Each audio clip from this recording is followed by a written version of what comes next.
I'm Kristi Pelzel, Senior Correspondent for Today News Africa, joined by Simon Ateba, Publisher and White House Correspondent, and our guest is Philippe Nassif, Advocacy Director in the Middle East, North Africa, and the Americas for Amnesty International. Thank you for joining us.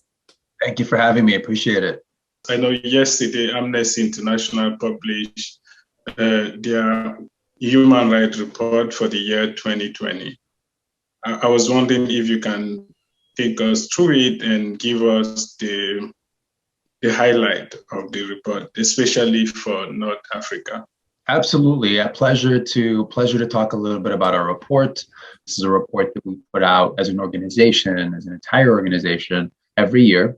The theme of the report that goes through all of the human rights concerns and violations throughout 2020 is no surprise to any of you listening, and to the two of you. It was focused on COVID and human rights violations that have occurred in the age of COVID or during a pandemic.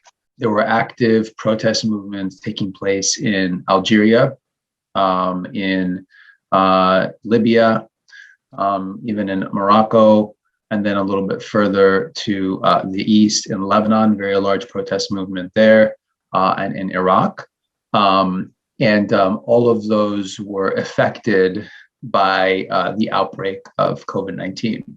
And the governments of those respective countries took advantage of lockdown orders to essentially crack down on human rights defenders and protest organizers and civil society activists. What are you seeing as in terms of online censorship and these blackouts that are politically motivated? The concern of spyware being used to target activists around the world. This is something that Saudi Arabia has done extensively.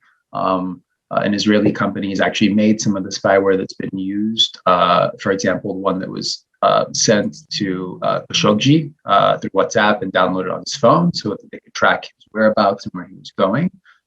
Examples like that are plentiful across the Middle East, North Africa, even the Americas and in Africa itself. So, the issue of, digital security and privacy issues has been very, very much a real problem, because when you don't have people going onto the streets and demonstrating and protesting like we were seeing before the pandemic hit, they are, in their homes trying to be safe and secure from the virus. And it's easier for governments to sort of target and pinpoint specific activists and protest leaders and opposition. So I don't know if you can be more specific about some of the countries in North Africa, for instance, Egypt. So Egypt has been one of the biggest countries of concern for our organization, certainly when it comes to Middle East and North Africa. You have tens of thousands of people that have been swept up by the security forces and the police and detained against their will in Egypt. Amnesty International has called Egypt the world's largest open-air prison for critics, and that's something that we labeled Egypt with several years ago, and that certainly still stands. President Sisi has led a vicious crackdown against civil society activists, media entities that are not aligned with his views of the country and of the state, racial, religious minorities, so Nubian populations in Egypt, Coptic Christians, the works. The oppression is at its worst, we think, that we've ever seen, at least in modern times. Our concern is that the United States government has continued to sell weapons to the Egyptians, it's continued to sort of, provide political cover for the Egyptian president. And we've very much, indicated that needs to stop, and that it's not an acceptable way to deal with a so-called ally like Egypt when they're having such a horrible situation unfold. So you have Egypt where the president came to power through a coup, and the African Union is behind him, still doing business with him. The IMF just granted them billions of dollars in loan. The US is still doing business with him and supplying them weapons. So what do you think, what do you think is the way forward in terms of not just the US, but also the AU and the EU and other institutions? Why do you think they don't do anything? I think first and foremost, what I would like to see happen is for President Biden to publicly denounce the state of human rights in Egypt as under President Sisi and demand that things change. I don't think that the Egyptians are responding to some of the private pressure and conversations that they're getting from U.S. members of Congress and senators, maybe even the administration. I think they need something public. And the AU, the African Union, is there anything they can do at all? Or? Of the countries in the African Union that have some kind of influence over President Sisi, and I think look to Egypt as sort of a key partner, both security and economic and political partner, on the continent.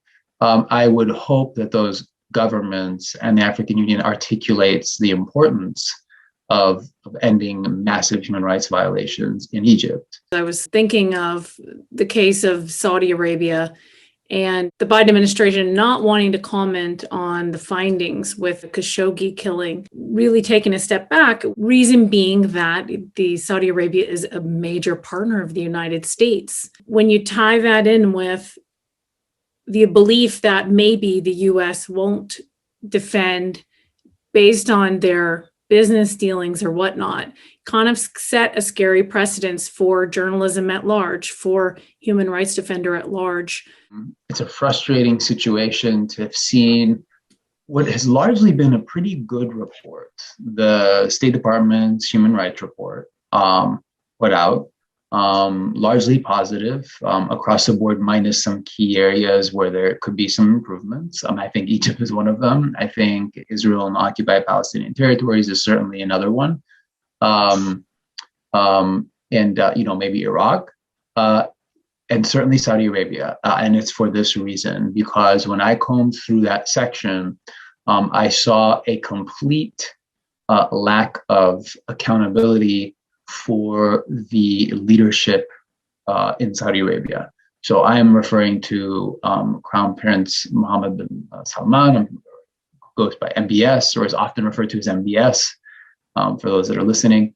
And then the other members of the royal family whom have potentially been involved in committing crimes such as the killing of Khashoggi.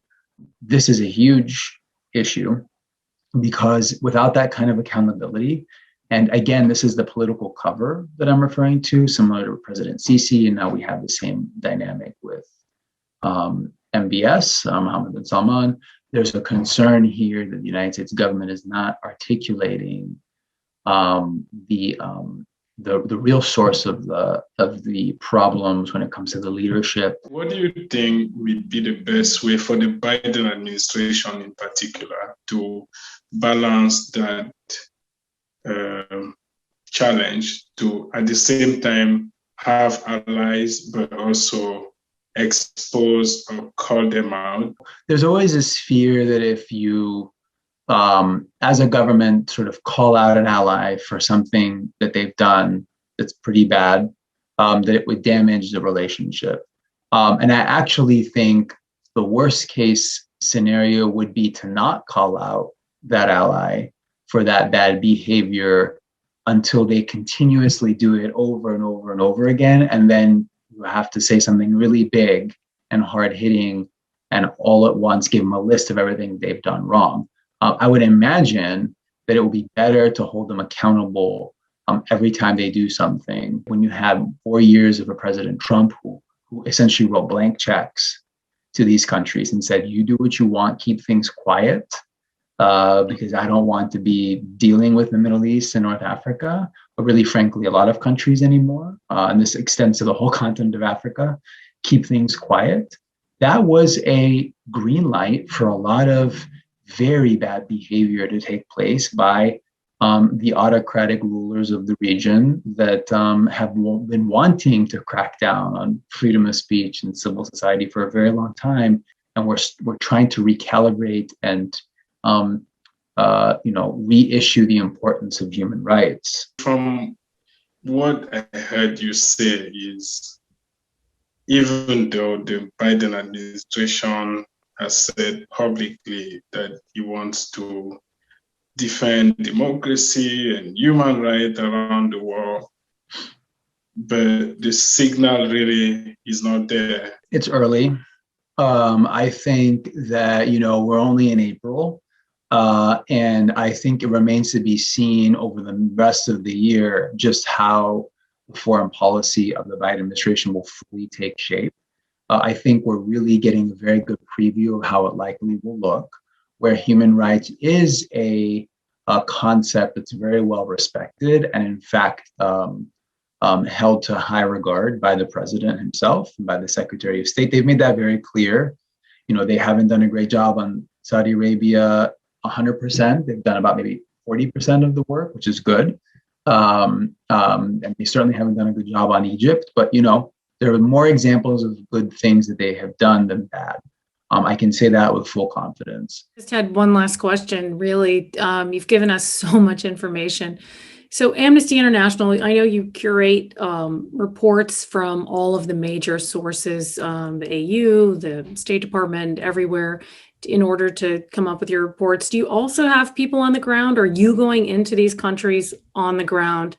The majority of the product that gets put out by Amnesty that you read isn't necessarily taken from like State Department reports or EU reports. It's actually the other way around. You'll see in the Human Rights Report that the State Department just published a lot of our work cited as evidence of war crimes or violations of all kinds. So we have dedicated research teams. We have offices all over the world where those research teams are housed.